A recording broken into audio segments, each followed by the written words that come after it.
Hi, my name is Luckman Luck, your host for the American Generation podcast to inspire patriotism and encourage civic engagement for the betterment of all communities in America. And I'm excited to have my friend here, Angelo Martinez, fellow veteran Marine. Hoorah! Rah, rah. Yeah, that's what, the thing is, I knew that for the first episode, but this is actually going to be the first episode. Oh, awesome. So That's no exciting. pressure, right? No No pressure.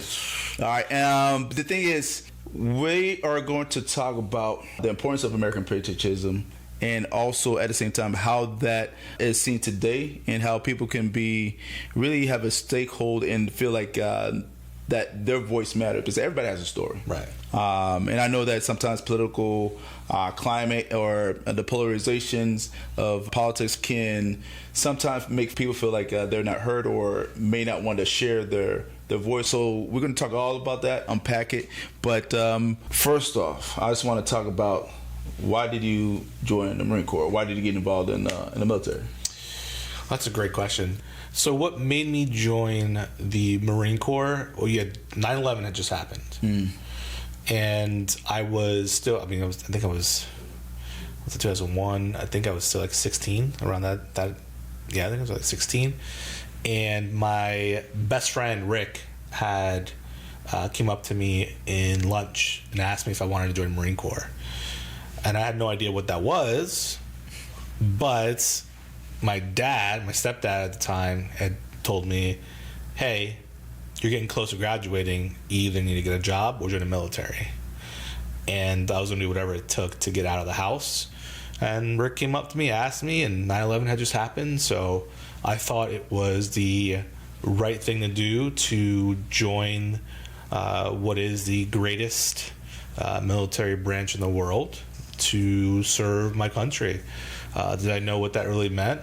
No. Did I know what I was, really in for when I got to Paris Island? No. But it's what took me to be a 18-year-old snot-nosed punk and made me into a young hard-charged Marine. So that's the reason why I joined. Awesome. So can you identify what does American patriotism or just patriotism mean to you?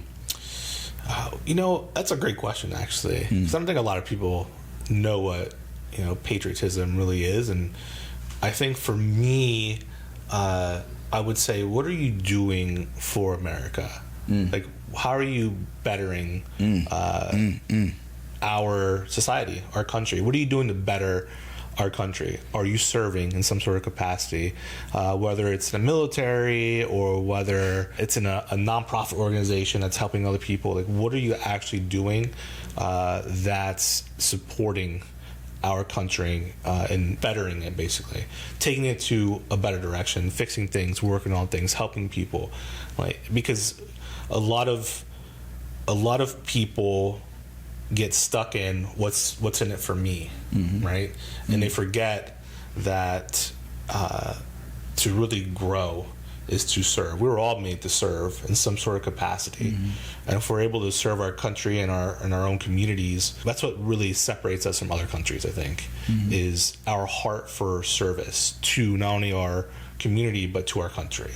So to me, patriotism is, what are you doing to better America today? Well, whether you're left, right, middle, what are you doing to service our country? When you said that, first thing that came to mind was JFK's quote, and you probably know what I'm about to say. Yeah. Ask not what your country can do for you, but what you can do for your country. And I don't know if I said that verbatimly correctly, but the thing is, that right there is, we live in a society where immediate gratification, or just more or less, there's two different school of thought. There's the individualistic, these are my rights, individual choice, and there's the community.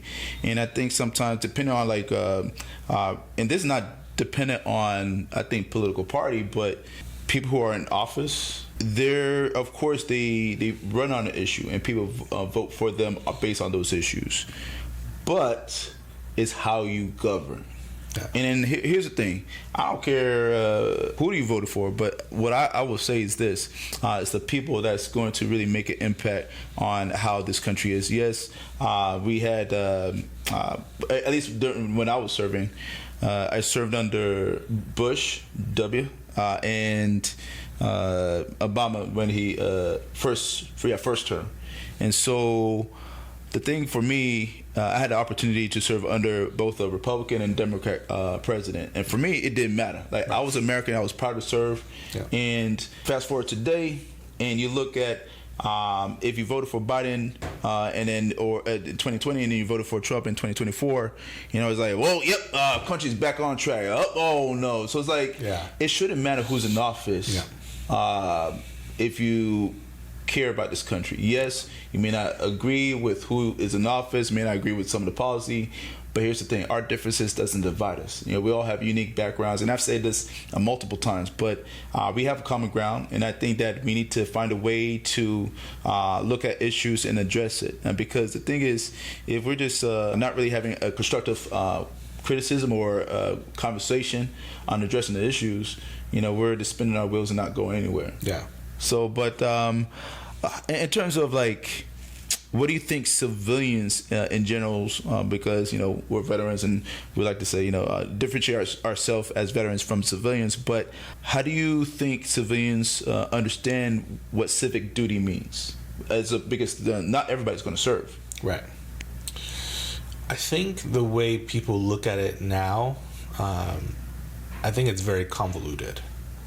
I think it's hard for them. I think it's hard for them to understand because everything's so politicized, right?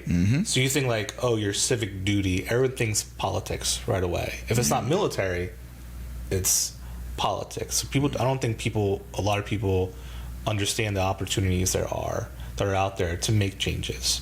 Because to me, civic duty is how can I make change? That's not political. Right. Okay. How can I make change? And it doesn't have to be political. It doesn't have to be rooted in all these different political issues and problems. How can I make change today? I think a lot of people just get caught up in so much of what they're hearing from left, right, middle. To me, it doesn't matter who you voted for. Like you had mentioned, it doesn't matter who you vote for. It doesn't matter who you support. Like, how are you supporting our country today? What are you doing to make America better? What are you doing to make our community better? What are you doing to help your neighbor? And so here's the thing, like, because I'm politically involved, but the thing is, there's so many ways to be involved. I've been on boards, nonprofit boards. One of them was the Martin Luther King Celebration Committee here in Fort Lauderdale. And I loved it. And, it was really, I think, when we think about American culture or patriotism, Dr. Martin Luther King, his legacy has impacted generations here in America, not only just in America, but the world. And what I mean by that is civic engagement, how it impacts to us locally as opposed to national. Is we also have to kind of differentiate and look at that. But to kind of rephrase this viewpoint I'm presenting is all politics are local. And I think oftentimes we, like you said, when we think about issues, and I think maybe said it before, but oftentimes politics overshadows those issues, and that's where it's problematic, because there are some issues that shouldn't be political, but fortunately they are. I was talking to somebody about how can we encourage people to be involved in any organization where they, like you said, give back or make an impact in the community. But do you believe that political climate hinders or make people hesitant to get involved in issues, even though it's not political? I think it does hinder people because everything doesn't have to be. There are things that are issues that shouldn't be political issues.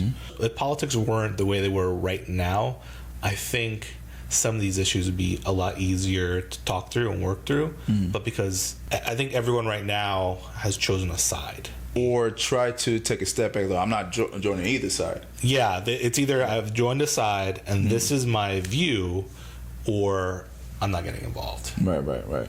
And I think that's where you find a lot of the issues, where it's, I don't think so much it's the people that have, like, I'm not getting involved, even though that kind of hurts the the whole purpose of kind of uniting. That's just me. But I think because everyone's so divided and against each other, that no matter what the issue is, it's always going to be politicized unless you remove it.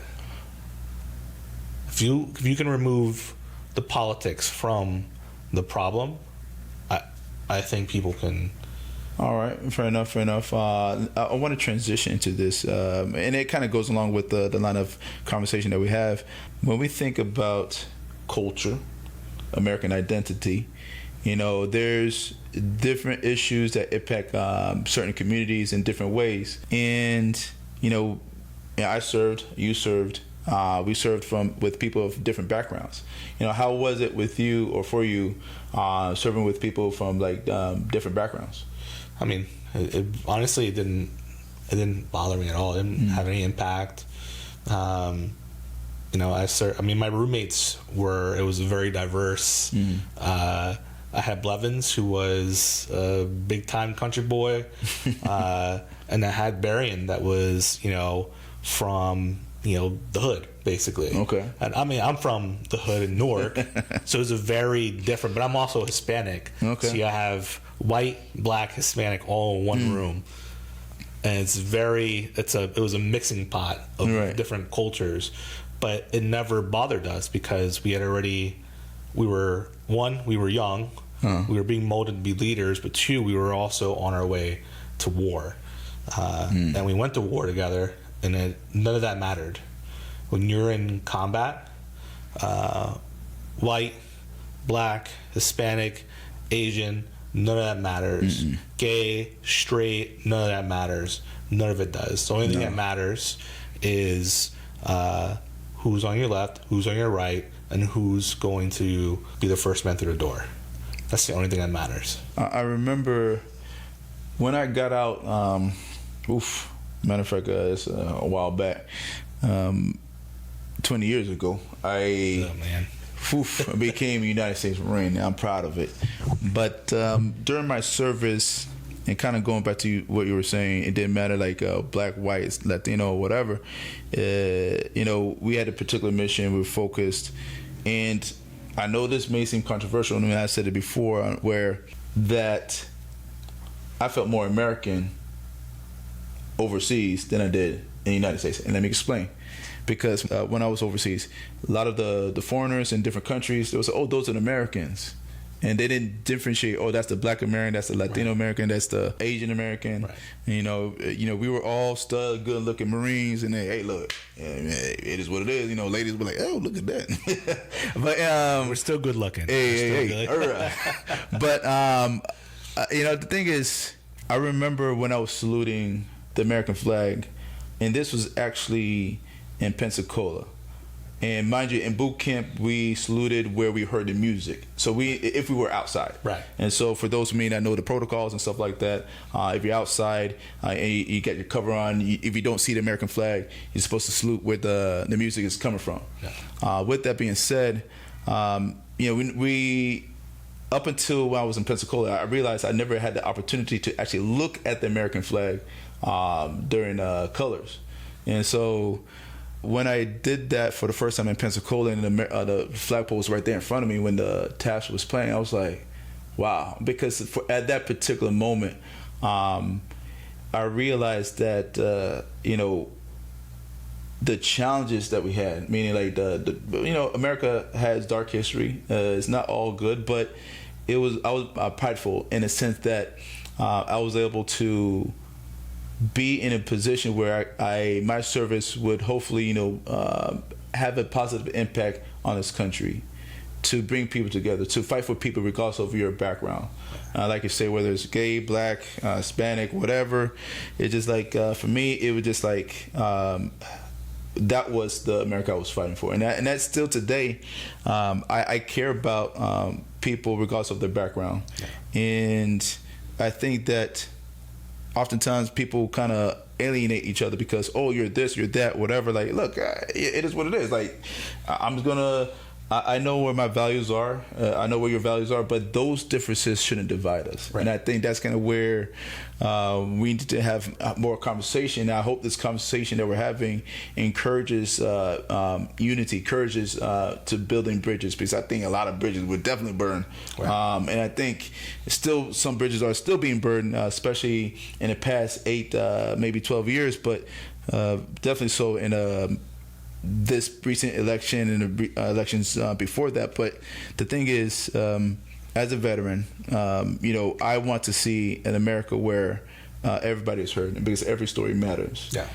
I kind of want to ask, like, what are some of the things that we haven't talked about already that you think should be part of the conversation? I think the biggest thing that can be added to this conversation is being united, because we're so divided.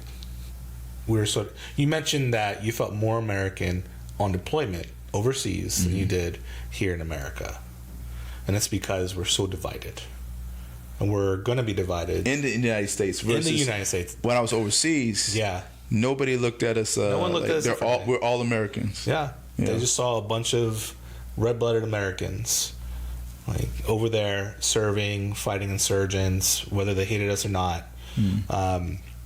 But I think we need to be united. I don't mean in the sense that, we need to support, one politician, or support this or support that. I mean, just be united as Americans, because we're very different. You don't get a lot of these freedoms. You don't get a lot of these opportunities in other countries. You do not. No. You don't. I know there's a lot of people that say, well, there are other countries that have freedom in it. You have limited freedoms in other countries. Very much so.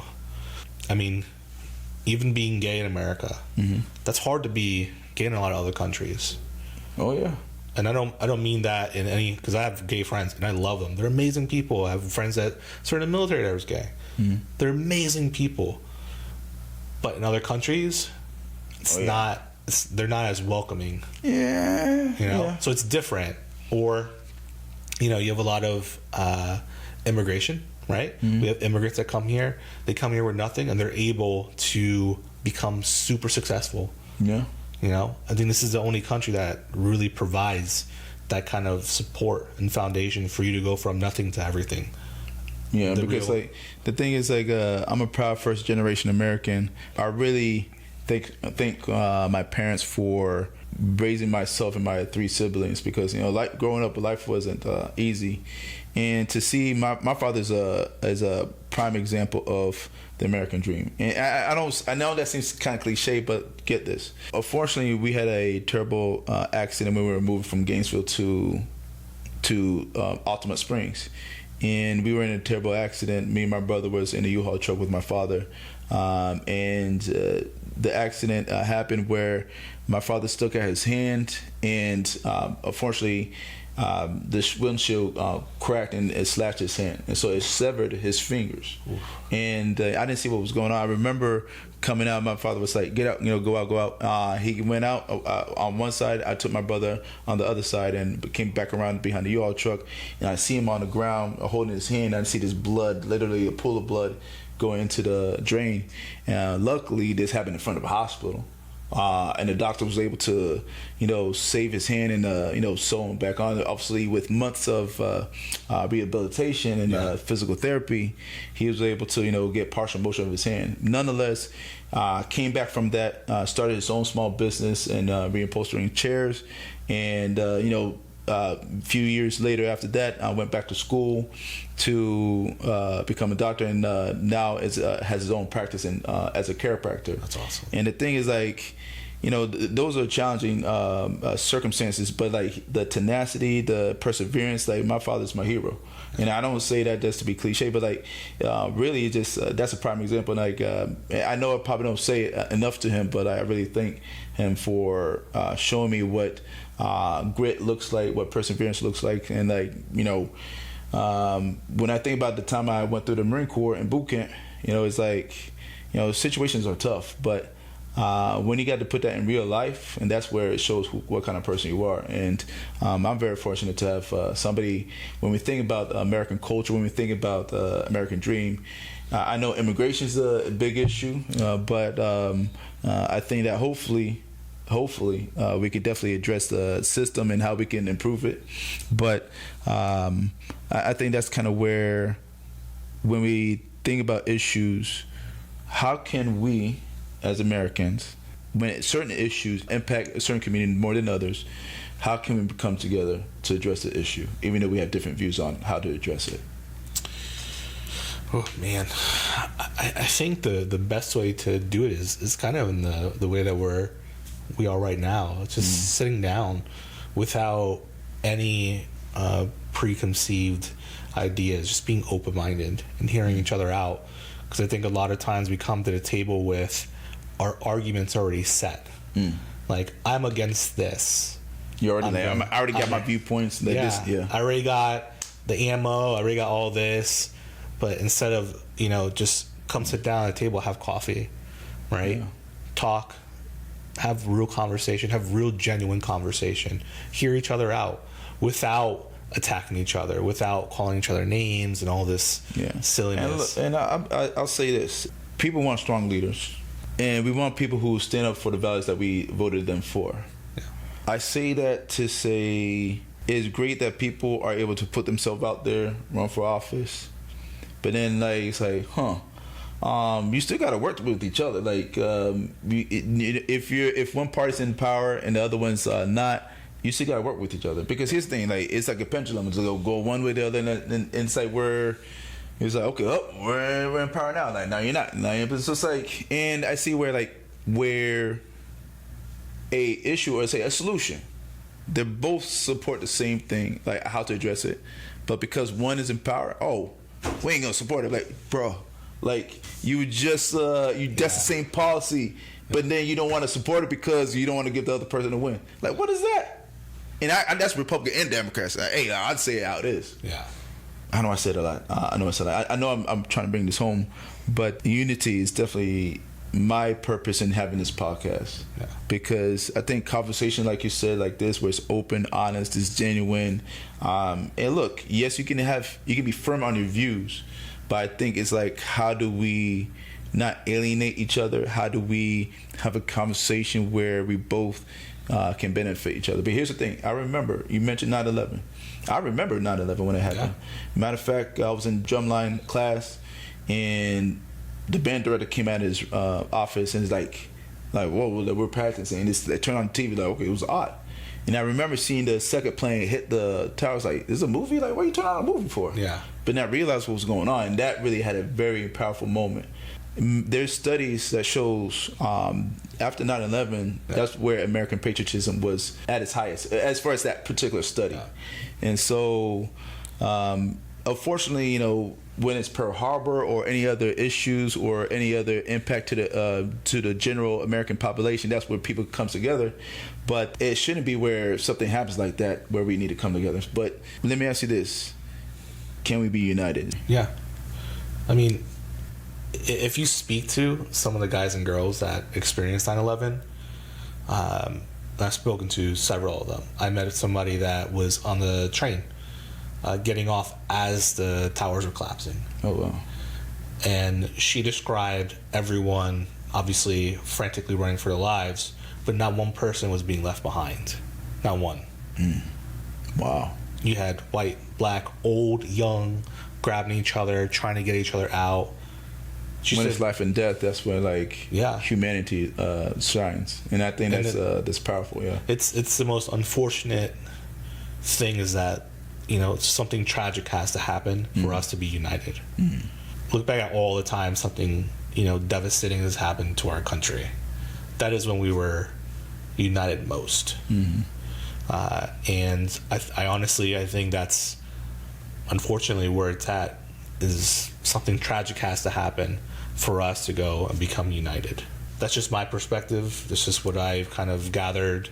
I hope it's not that. I hope one day we can just come to the table and be like, you know what, we're wasting our time arguing over all this when we can sit down, have genuine conversation, and make genuine changes that will better not only our lives, but our communities and our country's lives all together. Right. And that is a great segue, because I wanted to give you the opportunity to talk about Barracks Legend. Now, some people may think, like, how do you become a legend in the Barracks? Now, it's not what you think. But nonetheless, one of the things I obviously about this podcast is to encourage civic engagement. You talked about, like, issues and how people can come together to make improvement, help people, and it doesn't always have to be where something bad has to happen. But why is bringing it back to your organization? Why is Barracks Legends important, and how does it play a role in civic engagement?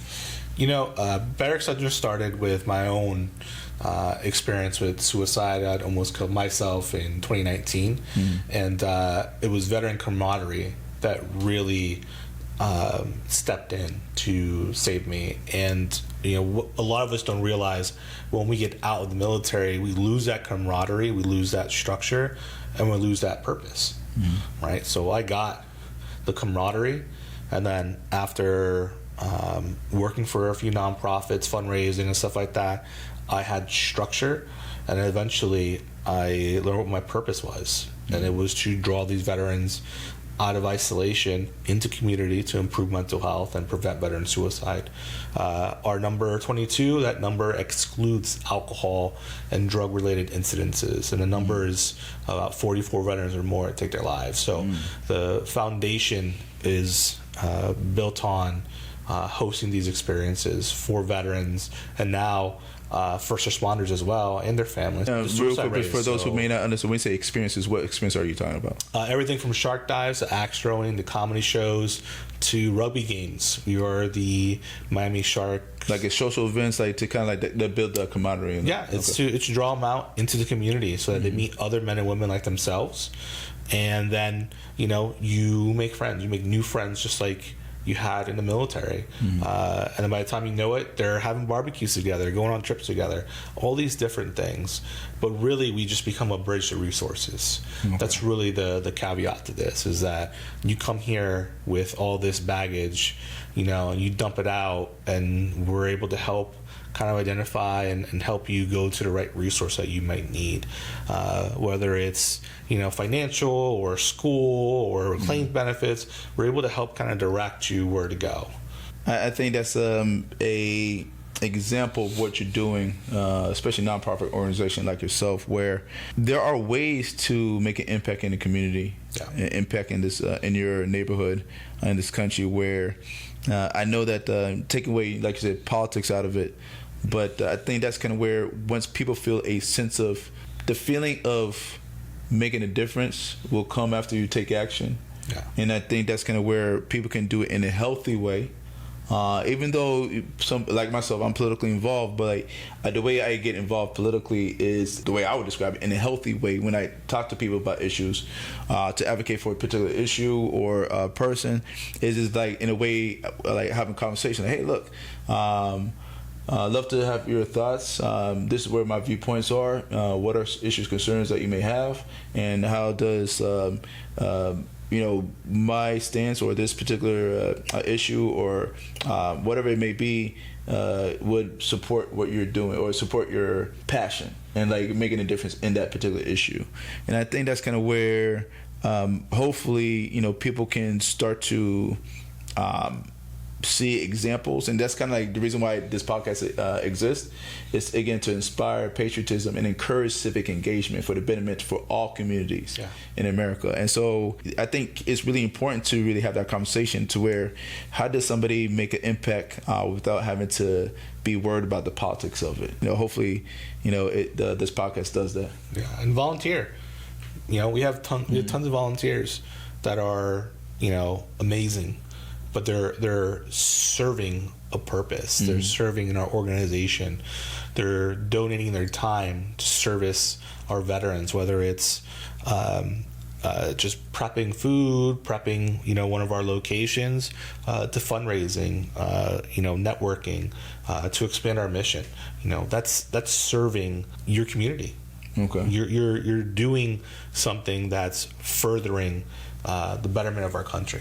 Well, that's fantastic, and that's a great way to kind of end things. Where I just wanted to give you the opportunity to share how people can connect with you. Yeah, absolutely. If you guys want to learn more about the Barracks Legend Foundation, www.barrackslegendfoundation.com.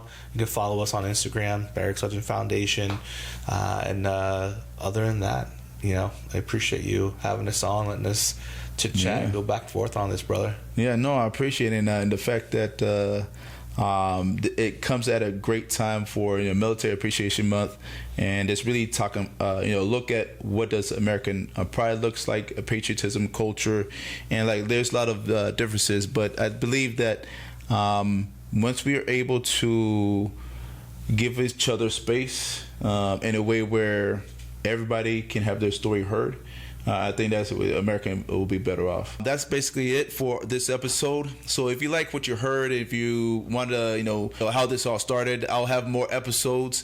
But stay tuned. Follow us on our social media platforms, because this thing is something I'm very passionate about.